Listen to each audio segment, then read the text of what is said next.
taux de décrochage scolaire qui est certain, qui est partagé, qui est collectif. Le système éducatif, il est très bien adapté en France pour les bons élèves. Europe 2020, on a vraiment un projet européen qui introduit la dimension qui est évoquée ici, croissance intelligente, durable et inclusive. Et donc, dans cette ambition portée par l'Europe, il est demandé qu'on réduise collectivement par les États membres le taux de décrochage scolaire à 9,5%. On nous a présenté le projet Numavenir, un projet qui alliait les pratiques pédagogiques avec l'outil numérique, les outils numériques. Vous avez l'étude PISA. L'étude PISA, elle est très intéressante à aller observer. On a pris conscience des enjeux, de la finalité du projet. Vous avez des enfants qui sont en seconde générale et technologique. Les résultats scolaires des jeunes, par rapport à PISA, sont très bons. On est sur les mêmes niveaux de savoir que les Coréens. Donc on est dans un niveau de savoir, de réussite scolaire de ces élèves-là extrêmement performant. Et c'est pour ça qu'on a une élite française dans les universités, etc., qui fonctionne bien, parce qu'on produit de l'intelligence dans l'école française. Donc pour faciliter la démarche d'information, que chaque élève de l'académie ait la même information que ses camarades d'autres établissements, on a pensé leur présenter le projet de manière commune, avec des supports communs. Le système français est construit de telle façon que les publics qui sont fragiles, eh bien, en fait, les élèves qui ne réussissent pas en collège, on les envoie en lycée professionnel. Quelle que soit la difficulté rencontrée, que ce soit une difficulté cognitive, que ce soit une difficulté de contexte familial, que ce soit une difficulté de motivation, on les récupère en lycée professionnel. D'où ce taux de décrochage de 13,5%. Mais le but, bien évidemment, est de présenter le projet Numavenir à nos élèves. L'objectif général, donc limiter, réduire le décrochage scolaire. On a l'objectif de faire donc des séquences communes à l'ensemble de la filière tertiaire, donc des classes de SECPA au CAP au Bac Pro. Donc un objectif ambitieux, donc donner envie à vos élèves d'adhérer à ce projet, vous donner envie à vous aussi de les accompagner dans ce projet. Gardons bien à l'esprit que dans 3 ans, il faudra qu'on soit tombé à 9,5%. Donc c'est notre objectif collectif. Aujourd'hui, la filière vente, on est à 12% de taux de décrochage.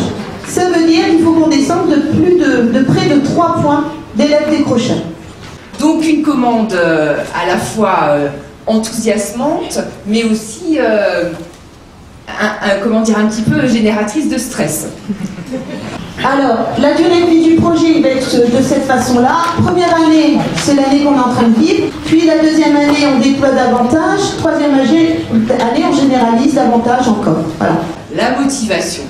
Donc, c'est un joli thème fédérateur. C'est un thème qui rentre aussi dans nos compétences et dans nos connaissances de nos référentiels, qu'on soit en CAP ou en Bac Pro. C'est-à-dire que tout au long de l'écriture, tout au long de la vie de ce projet, il va falloir qu'on repère avant-après pourquoi ça a fait du sens à l'élève. Qu'est-ce qui a fait que l'élève, il adhère. D'où la table ronde tout à l'heure pour vous montrer qu'on sait faire, mais il va falloir qu'on vous forme, qu'on forme les volontaires à aller recueillir la parole de l'élève. Ce qu'il y a d'intéressant dans ce projet, c'est qu'en fait, il est complètement en cohérence avec ce que disait Antoine de Saint-Exupéry, qui disait que qu'est-ce que c'est que la grandeur d'un métier? Eh bien, la grandeur d'un métier, c'est d'unir les gens. Et que le luxe absolu, c'est justement les relations humaines. Et on est en plein dans ces relations humaines. C'est un budget collectivement d'1,5 million. 1,5 million avec 600 000 € qui a été mis par le recteur Pécou à l'époque sur la valorisation des postes, parce qu'on a des collègues qui sont dédiés à la vie du projet, certains à temps complet, et puis 900 000 € par l'Europe. Donc c'est vraiment une somme significative pour travailler. Le thème fédérateur, c'est la motivation.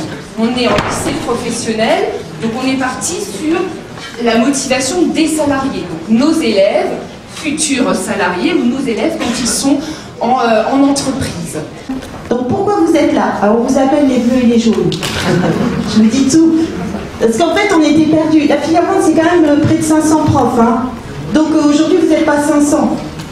Et donc la première mission que l'on demande à l'élève, c'est d'identifier les différents types de management d'une équipe. La deuxième mission, c'est de définir quels sont les facteurs de motivation au travail.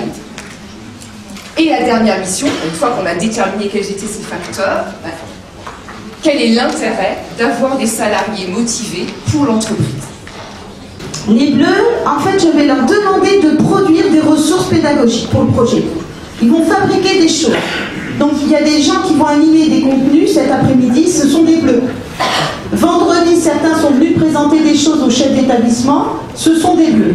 Voilà. Je leur demande de réfléchir, de produire et de le rendre disponible au plus grand nombre. Ce sont les bleus. Donc la première mission sera de comprendre qu'un projet est facteur d'union et de motivation. Les jaunes, vous êtes nos interlocuteurs d'établissement. C'est-à-dire, vu la taille du dispositif, on ne pourra pas aller au cœur de tous les établissements en même temps. Sauf que le projet, il va durer 3 ans, et 3 ans, ça passe vite. Dans la deuxième mission, vous aurez à distinguer ce qu'est un projet. Enfin, dans une troisième mission, vous présenterez l'Umavenir à vos élèves. Un point clé, si on a 4500 participants, il faut bien que je recueille des données. Dans la dernière mission, vous aurez à situer les fonds européens. Donc, qu'est-ce que le FSE? Les données, c'est pas moi qui les choisis. Les données qu'on recueille, c'est les fonds européens qui me disent « je veux savoir ça des participants ». Et à ce sujet, vous aurez à identifier les membres du projet. Les membres du projet, ce sont bien nos 4500 élèves. Un questionnaire qui va être administré aux 4500 élèves, donc à tous les élèves, que ce soit les vôtres ou ceux de vos collègues. On va leur présenter un questionnaire et les élèves devront remplir ce questionnaire qui est en ligne. On vous le présentera cet après-midi. Identifier quels sont les outils de communication qui sont à disposition des élèves et bien évidemment les utiliser en respectant la réglementation. Donc 3 missions. Donc promouvoir le projet, donc là aussi avec utilisation des outils numériques. Donc normalement, les élèves vont pouvoir utiliser leur smartphone pour produire un support qui sera visible donc, sur le site L'Umavenir. Deuxième mission, donc connaître et respecter le droit de publication. Donc, là pareil, avec un article à découvrir et identifier qu'est-ce que l'on peut faire et qu'est-ce que l'on ne peut pas faire. Et ensuite, dernière mission, quels sont les outils que l'on a à disposition pour protéger nos publications sur le net. L'année dernière, j'avais lancé un appel à candidature pour un mi-temps disponible sur le projet L'Umavenir. Voilà, il y a plein de collègues qui ont candidaté, qui sont devenus bleus parce qu'on n'a pas voulu lâcher leurs compétences. Et puis, c'est Isabelle Salade-Rosso qui a été recrutée pendant 3 ans pour travailler sur le projet. Ce projet, donc, je vais le décliner un petit peu pour vous expliquer où on en est depuis le début de ce projet, tout ce qui a été mis en place et tout ce qui a été mis en route pour qu'il puisse démarrer le mieux possible.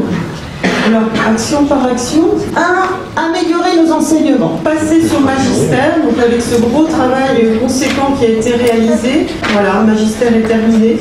Il est prêt avec un thème préalable à toute la formation qui est les mises en situation comme facteur d'apprentissage. Les collègues ont fabriqué un parcours exceptionnel. Vous aurez des choix de thèmes de formation qui sont au nombre de 4, la pédagogie par projet, les neurosciences, l'autonomie guidée et les différents supports mobilisables dans une séance. La deuxième chose, si j'améliore mes enseignements, alors il faut qu'on commence à réfléchir sérieusement à la façon d'évaluer. L'action numéro 2, donc développer une évaluation positive et bienveillante. On a écrit un marché public pour commander auprès d'un prestataire un outil qui va nous fabriquer notre façon d'évaluer. Un groupe de travail s'est déjà réuni plusieurs fois. Comment construire un module qui soit suffisamment souple pour combiner plusieurs formes d'évaluation. Ensuite, fournir un outil de différenciation pédagogique. Donc on a un logiciel de carte mentale qui est expérimenté en 2015 et 2016 dans plusieurs établissements de l'académie. On vous demande de tenir compte de chacun des élèves, de leur capacité cognitive, de leur aspect motivationnel. Un marché public a été écrit début septembre. Il vient d'être attribué la semaine dernière à l'entreprise Matchware, une entreprise britannique. Et donc le logiciel s'appelle MindView. Certains d'entre vous le connaissent, d'autres vont le découvrir. Donc dans le projet L'Umavenir, on va vous mettre à disposition une carte mentale, numérique, collaborative, individuelle, pour chaque chaque élève, pour chacun d'entre vous, pour vos équipes pédagogiques, parce qu'il ne faut pas que l'humanir se nourrisse qu'entre lui, hein, il faut produire un effet d'essaimage. Donc un groupe d'enseignants de référents Numavenir Académique ont produit des supports de formation et un protocole d'installation pour que de façon simple et efficace ce logiciel puisse être installé dans tous vos établissements. Action 4. Accompagnement des jeunes, je salue nos partenaires des associations seniors. Merci vraiment de votre présence depuis déjà 3-4 ans sur nos projets et sur ce projet-là pour Numavenir depuis le mois de juin. Alors certains enseignants dans l'académie se sont déjà engagés avec des partenariats auprès des associations de seniors. On va vous montrer, les seniors travaillent vraiment dans des établissements avec des résultats très positifs. Les équipes nous ont fait part du bénéfice qu'elles avaient retiré de cet accompagnement. On va vous montrer que le fait d'apporter des gens extérieurs à la classe sur des partenariats, des projets extrêmement ciblés, ça peut aider. Autant pour les élèves, mais j'allais dire aussi pour les enseignants. Et donc on s'est dit que c'était intéressant d'essaimer ces pratiques. Ça peut aider à l'accompagnement de compétences, d'acquisition de compétences. Donc l'axe 5, créer du lien maison-lycée. Créer du lien école-famille. On a été en contact avec l'association ATD Carmont pour appréhender les difficultés de nos publics. C'est clair, les ni en emploi, ni en formation, ni accompagnés socialement, ni identifiés à un moment donné dans le système français. Et puis, grâce aussi à vos retours d'analyse d'examen, il y avait une question qui concernait ce souci. Or, ces gens-là, ils ont des enfants. Et ces enfants, ils sont dans nos classes.